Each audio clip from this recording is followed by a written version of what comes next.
Rain roared through North Carolina, tearing the sky apart, when Hannah Carter caught a desperate scrape from a flooded culvert.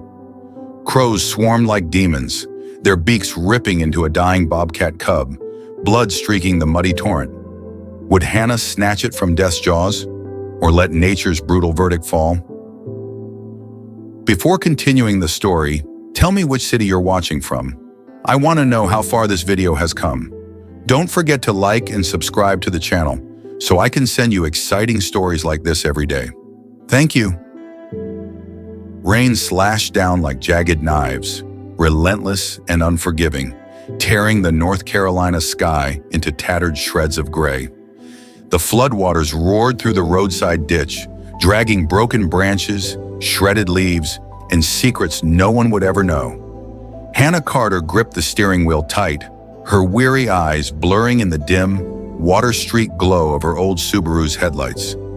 She just wanted to get home, to escape the endless day at the community college. Emergency meetings, strained faces, questions with no answers. But the storm wouldn't let her rest. Wind howled through the cracked window, carrying the icy breath of the Appalachian forest, whispering a warning she couldn't yet decipher. The bridge loomed ahead, a faint shadow spanning. Whispering Creek, once a murmuring stream, now a raging beast of muddy brown, roaring and swallowing everything in its path. Hannah eased off the gas, her breath fogging the windshield in shallow bursts. And then she heard it, a faint, broken sound, claws scraping metal maybe, cutting through the rain's steady drumbeat on the roof. She tilted her head, heart kicking harder. Just her imagination, she told herself. But it came again, sharper this time, desperate, clawing its way out of the ditch to the right.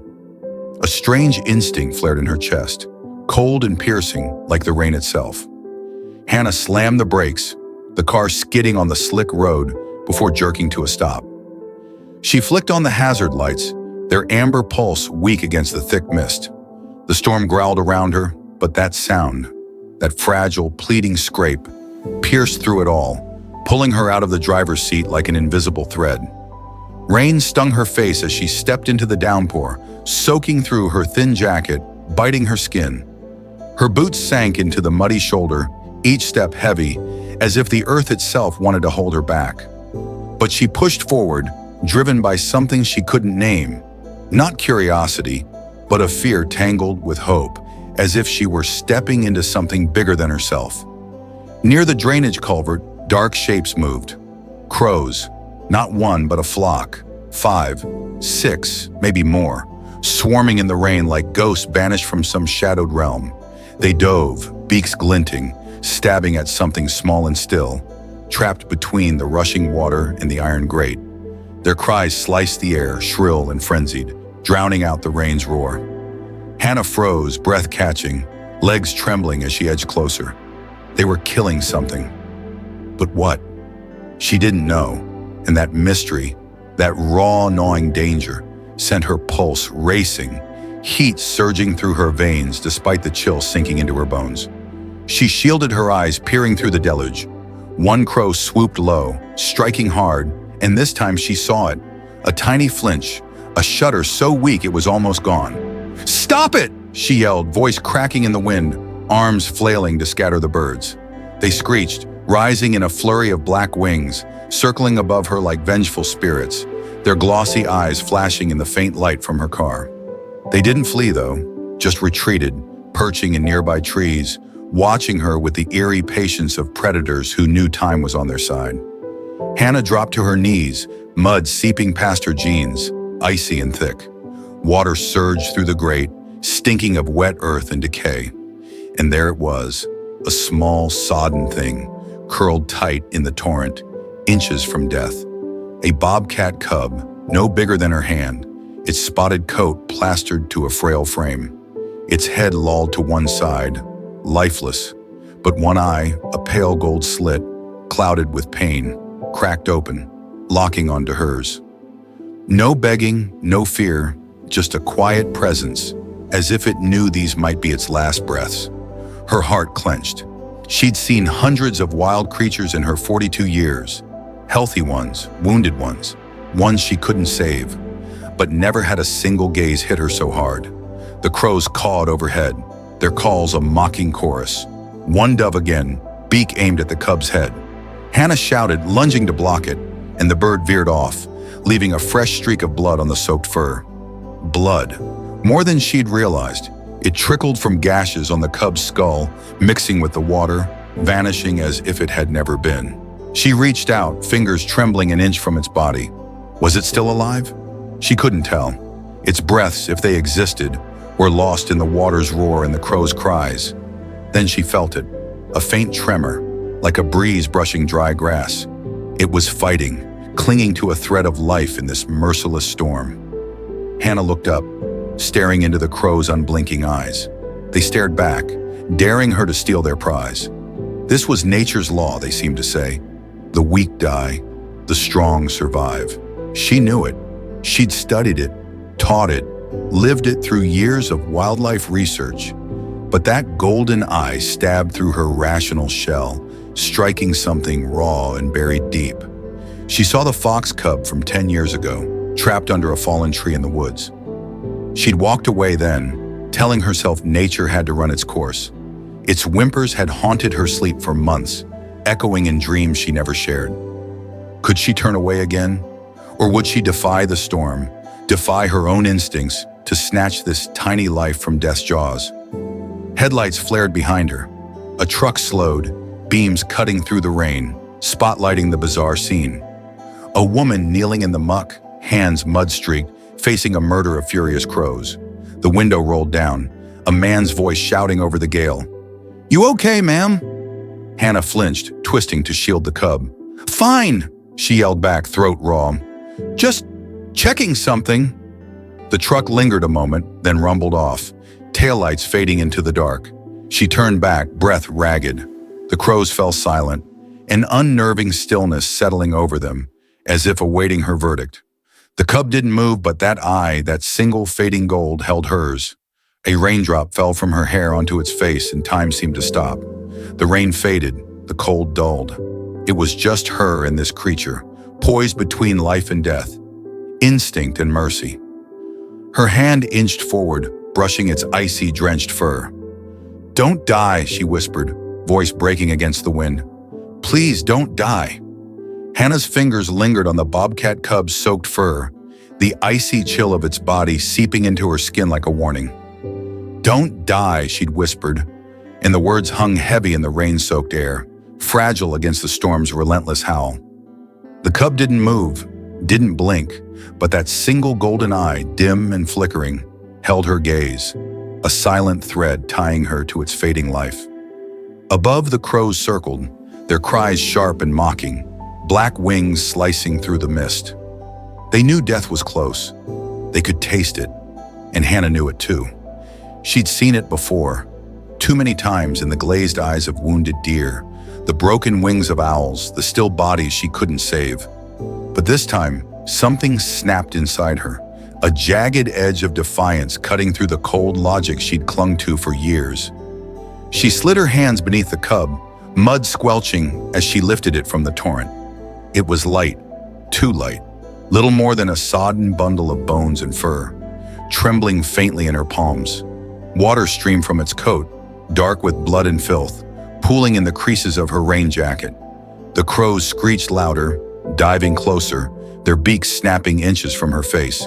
"Get away," she shouted, swinging an arm to fend them off, her voice raw and wild. One grazed her sleeve, talons raking the fabric, but she didn't flinch. She couldn't, not now. The cub's head lolled against her wrist, its breaths so shallow she could barely feel them, a ghost of life slipping through her fingers. Her knees buckled as she stood, the weight of the moment heavier than the cub itself. She stumbled back to the car, rain pelting her face, blurring her vision. The hazard lights pulsed like a heartbeat, casting an eerie glow over the scene. She yanked open the passenger door, shoving aside a pile of research notes and a half-empty coffee cup. Her hands shook as she set the cub on the seat, its tiny frame dwarfed by the worn upholstery. Up close, it looked worse. Far worse. Blood matted the fur around its ears, oozing from pecked wounds that dotted its skull like cruel stars. One eye was swollen shut, the other barely open, its pupil uneven, dazed. Its head tilted unnaturally, a sign of damage deep inside, the kind she'd seen in animals that never woke up. Hannah's stomach twisted. She knew the odds. She'd spent decades studying wildlife, patching up the broken, letting go of the lost. A cub this young, this battered, separated from its mother, half drowned, brain likely bruised, didn't stand a chance. Nature didn't bend for miracles. She should leave it here. Let the crows finish what the storm had started. That's what she'd done with the fox cub 10 years ago, trapped and whimpering under a fallen pine. She'd walked away, hands clenched, telling herself it was right, natural. But the sound of its cries had clawed into her soul, a scar that never faded. She saw it now, that fox's pleading eyes overlapping with this cub's dull gold stare. "Not again," she muttered, slamming the door shut. "Not this time." She slid into the driver's seat, cranking the heat to full blast despite the spring air outside. Warmth flooded the car, a desperate shield against the cub's icy stillness. She grabbed her jacket, wrapping it around the little body, tucking the edges tight. "Stay with me," she said, voice cracking as she brushed a finger over its blood-streaked face. The crows battered the windshield, wings thumping glass, a furious protest against her theft. She ignored them, fumbling for her phone with muddy hands. Dr. Laura Bennett, veterinarian, friend, the only one nearby who'd understand, picked up on the second ring. "Hannah, what's wrong?" Laura's voice crackled through the speaker, sharp with concern. "It's a bobcat cub," Hannah said, words tumbling out fast. "Found it in a culvert. Crows were at it. Head trauma, hypothermia. Bad, Laura, real bad." She glanced at the cub, its chest barely rising. "I couldn't leave it." A pause stretched long, heavy with the rains drumming. "Hannah," Laura finally said, slow and careful, "you know how this ends. Head trauma that severe in a cub that young. It's not coming back from that. You're a biologist. You've seen the stats." "I know," Hannah snapped, sharper than she meant. "I know the stats. But it's still breathing. It's fighting. I can't—" Her voice broke and she swallowed hard. "I can't walk away again." Silence hung between them, thick with unspoken history. Laura had been there after the fox, had seen Hannah unravel in quiet moments over beers and field notes. She'd never judged, but she'd never sugarcoated either. "Bring it in," Laura sighed at last. "Mountain View Vet. I'll meet you. But Hannah, don't get your hopes up. This isn't a fairy tale." Hannah tossed the phone aside, hands gripping the wheel as she peeled onto the road. The crows scattered, dark shapes swallowed by the storm. 30 minutes to the clinic, 30 minutes for the cub to hold on, for her to prove she wasn't cursed to lose every fight she picked with nature. The engine hummed, tires hissing on wet asphalt, but her mind roared louder. She saw the fox again, its tiny body crushed under bark, her own retreating footsteps crunching leaves. She'd vowed then to be stronger, smarter, to save what she could. But could she save this? Doubt gnawed at her, sharp as those crow beaks, whispering she was too late, too weak. Headlights flashed in her rearview mirror, sudden and blinding. A horn blared, long and angry. She swerved, tires skidding as a pickup truck roared past, the driver leaning out to yell something lost in the wind. Her heart slammed against her ribs, breath catching as the car fishtailed. The cub slid on the seat, a faint whimper, its first sound, escaping its throat. "No, no, no," Hannah gasped, riding the wheel with one hand, reaching to steady the bundle with the other. The truck vanished into the rain, leaving her shaking, adrenaline spiking. That sound, it was alive, aware, in pain. It needed her now, not later. She floored the gas, the Subaru lurching forward. The clinic's neon sign flickered in the distance, a beacon through the downpour. Laura would be waiting, gloves on, skepticism in her eyes. Hannah didn't care. She'd fight for this cub, fight the stats, the storm, the ghosts of her past, because walking away wasn't an option anymore. She glanced at the cub, its golden eye catching the dashboard light, weak but unyielding. "Hold on," she whispered, a promise as much to herself as to it. Just hold on. Hannah's Subaru screeched to a halt outside Mountain View Veterinary Hospital, tires spitting gravel as the neon sign buzzed faintly through the rain's dying gasps. Hold on, she'd whispered to the Bobcat Cub, her voice a lifeline stretched thin over the roar of her own heartbeat. The passenger seat was a battlefield, her jacket soaked, the Cub a limp shadow within it, its shallow breasts barely stirring the fabric. She flung the door open, cold air rushing in, and scooped the bundle into her arms, its weight pressed against her chest, a frail reminder of what she stood to lose. The storm had weakened, but the night loomed heavy, dark clouds churning overhead like a jury waiting to pass judgment. Laura Bennett stood at the clinic's back entrance, surgical gloves gleaming under the floodlights, her face etched with the grim resolve Hannah knew too well. "You made it," Laura said, stepping aside as Hannah barreled through, mud streaking the tiles. The exam room blazed with sterile light, a stark contrast to the chaos outside. Hannah set the Cub on the table, peeling back the jacket with trembling hands. Its spotted coat glistened wetly, blood crusted around its torn ears, its head tilted at that sickening angle. Laura's sharp intake of breath cut the silence. "Jesus, Hannah, this is worse than I thought." "Just help it," Hannah snapped, her voice raw, eyes locked on the Cub's single open eye. Gold dulled by pain, but still there, still fighting. Laura didn't argue, her hands moving with practiced speed. Stethoscope, thermometer, a flashlight flicked into the Cub's uneven pupils. Multiple lacerations, severe concussion, maybe a fracture. Hypothermic, dehydrated, underweight, probably orphaned before the storm hit. Her words were clipped, clinical, but Hannah heard the undertone. "This is hopeless." "Anesthesia's out," Laura added, meeting Hannah's gaze. "It'd kill him before we could start." "So what?" Hannah's fist clenched, nails biting her palms. "We do nothing?" The question hung like a guillotine, sharp and final. She saw the fox again, its crushed body, her own retreating shadow, and bile rose in her throat. Laura's eyes softened, just a flicker. "We warm him slow. Fluids, antibiotics. If he makes it through the night, we reassess." "But Hannah," she paused, voice dropping. "You need to brace yourself." Hannah nodded, jaw tight, but inside she was screaming. Brace herself? She'd braced herself for years, every loss, every failure, and it never got easier. Laura handed her a thermal blanket, and they worked in tense silence, wrapping the Cub, sliding a heating pad beneath it. Hannah's hands brushed its fur, feeling the faint tremor of life she refused to let slip away. Laura prepped a syringe, subcutaneous fluids, a lifeline in liquid form. "You're taking him home," she said, not a question. Hannah met her gaze, steady despite the ache in her chest. "Someone has to watch him? You're stretched thin here." Laura sighed, handing over a bag of supplies, formula, syringes, meds, instructions scribbled on a notepad. "Call me if he crashes, day or night. And Hannah, don't name it. Makes it harder." Too late, Hannah thought. But she didn't say it. She'd already named him Rusty in her head. Greatest. Because he'd need to be a damn warrior to survive this. The drive home was a blur. The Cub in a carrier on the passenger seat, heat blasting.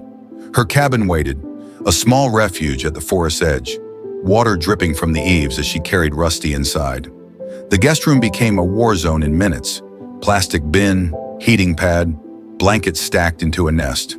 She set him down, his stillness unnatural, a predator reduced to prey. "You're safe now," she murmured, knowing he couldn't hear, needing to say it anyway. The clock ticked past 10. She grabbed a notebook, charting his breaths, shallow, irregular, every 15 minutes. Her hands moved on autopilot, fluids injected under his skin, a needle's prick he didn't even flinch at, antibiotics smeared on his wounds. Each task was a battle, each breath a victory. Midnight crept in. Hannah forced down a sandwich, tasteless against the lump in her throat. She'd emailed her department chair. Classes canceled, vague excuse about an emergency. Rusty wouldn't be alone, not while his life dangled by a thread. She pulled an armchair beside the bin, elbows on knees, staring at his tiny ribcage. Upper, down, upper, down. So slow she held her breath, fearing each rise might be the last. The fox haunted her, its whimpers echoing in the wind outside. She'd failed it, failed herself. "Not you," she whispered to Rusty. "I won't lose you." 2 a.m. Her eyes burned, lids drooping despite the coffee she'd chugged. She'd rest just a second, forehead on her hands. The wind sighed through the pines, a lullaby she didn't trust. She must have drifted, seconds, maybe minutes, because when her head jerked up, dawn's gray light bled through the blinds. Panic seized her, a cold fist around her heart. Had she slept through it? Had he slipped away while she faltered? She leaned over the bin, breath held, dread clawing her throat.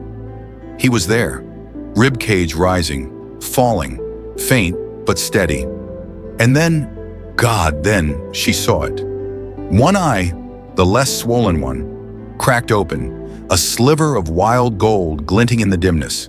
She moved her hand, slow, testing. The eye followed, unfocused but alive, tracking her like a hunter too weak to strike. "Rusty," she breathed, voice trembling with something between relief and awe. He didn't stir, but his breath deepened, just a fraction, a whisper of strength she hadn't dared hope for. Tears stung her eyes, hot and sudden. She grabbed her phone, dialing Laura with shaky fingers. "He's responsive," she said the second Laura picked up, words spilling fast. "He opened his eye. He's tracking me. Took a drop of formula, swallowed it, Laura." A beat of silence. "Responsive?" Laura's voice cracked with disbelief. "He took food? Hannah, I didn't expect that." Surprise softened her tone, a rare break in her armor. "Don't move him yet. Keep the protocol. Fluids, feedings every 2 hours if he'll take it. I'll come by tonight." Hannah hung up, tears spilling over as she prepped a syringe of formula. She lifted Rusty's head, gentle, so gentle, and placed a bead of liquid on his tongue. Nothing. Her heart stopped. Then his throat twitched, a weak swallow rippling through him. She laughed, a broken, joyful sound, wiping her face with a sleeve. It was small, so small, but it was everything. A flame flickering in the dark, fragile but fierce, daring her to believe he might make it through. Hannah's laugh lingered in the quiet of her cabin, a jagged burst of joy that dissolved into the dawn's pale light. Rusty had swallowed, taken that tiny drop of formula, and the sound of her relief still echoed off the guest room walls. She sat back in the armchair, syringe trembling in her hand, tears streaking her dirt-smudged face. His golden eye, cracked open like a sliver of sunrise, watched her with a faint, unfocused gleam. It wasn't much, a twitch of his throat, a flicker of awareness. But to Hannah, it was a roar against the silence of death she'd feared all night. "You're a fighter," she whispered, brushing a finger over his damp fur, feeling the warmth creeping back into his frail body. The flame of hope had caught, and she guarded it with everything she had. The day blurred into a rhythm of survival. Every 2 hours she fed him, tiny beads of formula, each swallow a victory she logged in her notebook with shaky hands. Fluids flowed under his skin. Antibiotics battled the infections lurking in his wounds. Laura arrived that evening, her knock sharp against the cabin's stillness. She examined Rusty under the porch light, her stethoscope glinting as she listened to his faint heartbeat. "Temperature's up," she said, surprise softening her usual edge. "Hydration's better. Neurological signs are still a mess, but he's tougher than I thought." Hannah smiled, exhaustion tugging at her bones. "Told you he's a fighter." "A chance," Laura corrected, packing her bag. "He's got a chance. Next 48 hours are critical. Don't let up." She squeezed Hannah's shoulder, a rare gesture, and left her alone with the night. Those 48 hours stretched like a tightrope, taut, unforgiving. Rusty faltered once, refusing food, his breath shallowing until Hannah's pleas turned hoarse. Then a seizure hit, his tiny body jerking, eyes rolling back. And she raced him to Laura's clinic at 3 a.m., headlights cutting through the dark. "Stress reaction," Laura diagnosed, stabilizing him with a sedative. "He's still in there. Keep going." Weeks bled together, a tapestry of setbacks and triumphs.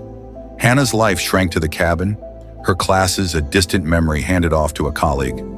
Rusty grew stronger, his coat shedding its dull sheen for a tawny glow, spots vivid against the fur. His wounds scabbed over, pink scars tracing his skull like battle lines. The swelling eased, both eyes opening now, wild gold, bright and piercing. But the tilt remained, a permanent slant to his head, a stutter in his steps. He'd stand, wobble, collapse, then try again, paws scrabbling on the blanket. Hannah laughed the first time he swatted her hand, a clumsy defiance sparking in his gaze. "There you are," she said, heart swelling. He was waking up, a predator stirring beneath the fragility. She built him a bigger space, a screened porch enclosure with platforms and toys. He'd pounce, miss, tumble, then stalk again, his focus razor sharp despite the misfires. Laura watched him one afternoon, 3 weeks in, as he wrestled a feather toy with startling ferocity. "A miracle," she admitted, arms crossed. "I've never seen a recovery like this. Brain trauma that bad. He shouldn't be moving, let alone hunting."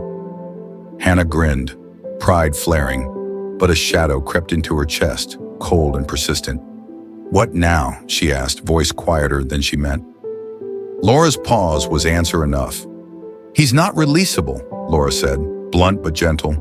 "That tilt, the balance issues, he'd never survive out there.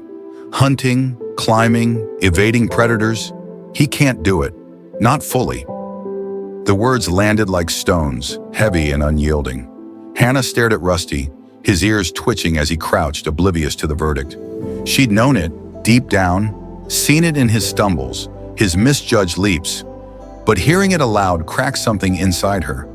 "So what happens?" she pressed, throat tight. Laura hesitated. "I've called around. Blue Ridge Wildlife Center in Asheville might take him. Permanent care, educational program. He'd be safe." Safe. The word stung, hollow.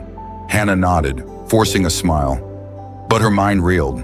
She'd saved him, poured her soul into every feeding, every sleepless night, only to lose him to a cage. Not her cage, but still a cage. She pictured him in the wild, a ghost among the trees, free and fierce. That dream slipped away, replaced by bars and curious faces. She wasn't ready, not yet. That night sleep came fitful, fractured by a dream so vivid it clawed her awake. She stood in a forest, mist curling around her boots, the air thick with pine and damp earth. Rusty darted ahead, his coat gleaming, head tilted but steps sure. He was bigger, older, a hunter in his prime. She called his name, voice echoing, but he didn't turn. Crows exploded from the trees, a black storm of wings and beaks, chasing him through the undergrowth. Blood streaked his fur again, fresh and bright, and his golden eyes met hers, accusing, pleading, before he vanished into the dark. She jolted upright, gasping, sweat soaking her shirt. The clock blinked 2:17 a.m. Outside, the wind rattled the porch screen, a faint mimicry of those wings. She stumbled to the enclosure, heart pounding. Rusty slept, curled in a sunlit patch from earlier, his breaths steady, scars faint in the moonlight. Relief washed over her, but the dream clung like damp fog. Was it a warning? A memory of the culvert, twisted by guilt? Or something deeper? A sign she couldn't keep him, no matter how much she wanted to? She sank to the floor, knees against the screen, watching him. "I saved you," she murmured, voice breaking. "But for what?" Days later, Laura sat across from her at the kitchen table, coffee steaming between them. "He's strong enough now," Laura said, sliding a pamphlet over. Blue Ridge Wildlife Center, glossy photos of enclosures and smiling staff. "They'll take him next month. It's the best place for him, Hannah. You know that." Hannah traced the pamphlet's edge, fingers numb. She did know. Her cabin wasn't a sanctuary. Legally, practically, it couldn't be. Rusty deserved more. Space, care, a life beyond her reach. But knowing didn't ease the ache, the hollow growing in her chest. "I'll take him myself," she said finally, voice steady despite the storm inside. "I need to see where he's going." Laura nodded, understanding without pushing. You gave him a chance no one else would have. That's enough. Was it? Hannah wondered, staring at the porch where Rusty slept, his tilted head resting on a toy he'd conquered. She'd fought for him, defied nature itself, but now she had to let go. The dream's crows lingered in her mind, their cries echoing a truth she couldn't outrun. He was hers, but never fully. And soon, he wouldn't be hers at all. The morning sun spilled gold across Hannah's cabin, glinting off the carrier where Rusty slept. His tilted head nestled into the blanket she'd washed a dozen times since that rain-soaked night. She decided to take him herself, needed to see where he'd go, to know he'd be okay. And now the day had come. Too fast, too final. Her hands moved mechanically, packing his things. The blanket, a battered feather toy, a folder thick with notes on his every milestone and scar. Laura arrived early, her truck crunching gravel outside, a sedative syringe in her bag to ease Rusty's 2-hour ride to Asheville. You sure? She asked, watching Hannah's careful preparations, the way her fingers lingered on the carrier's latch. Hannah shook her head, eyes fixed on Rusty. I have to. She lifted him gently, his warmth a quiet ache against her chest, and slipped him into the carrier. His golden eyes flicked open, drowsy from the sedative, meeting hers with that wild, unreadable stare she'd grown to love. You're gonna be fine, she whispered, throat tight, latching the door. Laura drove, leaving Hannah to sit in silence beside Rusty, her hand resting on the carrier as the forest blurred past, pines and ridges stretching toward the Blue Ridge Mountains. She saw the crows from her dream again, their wings beating against her skull, and pushed the image down. This was right. It had to be. The Blue Ridge Wildlife Center sprawled across a valley, its winding driveway flanked by enclosures where hawks soared and foxes paced. Clara, the silver-haired director, greeted them with a warm smile that didn't quite reach Hannah's heart. We've got a quarantine space ready, she said, leading them past naturalistic habitats, rocky perches, hidden dens, designed for creatures like Rusty, wild souls tethered by broken bodies. He'll join our junior ambassador program once he's cleared. A star, this one, with his story. Hannah nodded, clutching the folder tighter, her eyes tracing the enclosure he'd call home. Tall platforms, a trickling stream, space she couldn't give him. They moved him to the quarantine room, a sterile box softened by his blanket. Hannah knelt, unlatching the carrier, her breath catching as Rusty stirred, paws brushing the floor. He didn't fight, didn't flee, just looked at her, one eye brighter than the other, a predator's gaze softened by trust. She reached in, fingers grazing his fur one last time, feeling the steady rise of his ribs. Be good, Rusty, she murmured, voice breaking. His head tilted, that permanent mark of his ordeal, and for a moment she saw the cub in the culvert, bloodied, drowning, hers to save. Now he was theirs, the center's, the visitor's, a symbol she'd carved from death's grip. Clara's hand rested on her shoulder. You can visit anytime. He won't forget you. Hannah stood, blinking back tears, and handed over the folder. His life in her handwriting, a piece of her she couldn't keep. Laura guided her out, the door clicking shut behind them, a sound that echoed in her bones. The drive home was quiet. Laura's glances heavy with concern. Hannah waved off. I'm fine, she lied, staring out at the mountains, their shadows swallowing the road. Her cabin felt cavernous that night, the porch enclosure empty, its toys still. She packed them away, balls, feathers, a scratched-up platform, each item a weight in her hands. The guest room smelled of antiseptic and fur, a ghost of Rusty lingering in the corners. Laura had offered dinner, but Hannah refused. She needed this, the silence, the space to feel the hole he'd left. Dusk settled, painting the forest in bruised purples and blues. She stepped onto the deck, air cool against her skin, and sank into a chair, eyes tracing the tree line where wild bobcats roamed, unseen, untamed. A flutter broke the stillness. A crow landed on the railing, its glossy feathers catching the last light. Head cocked as it studied her with one bright black eye. Hannah tensed, the culvert flashing back, those beaks, that blood. But this was different. Alone. Calm, it preened a wing, oblivious to her stare. She exhaled, tension easing into something softer, sadder. Rusty had faced those crows and won, because of her. Now he'd live. Caged, yes, but alive, teaching others to see the wild she'd always loved. Her phone buzzed inside, ignored.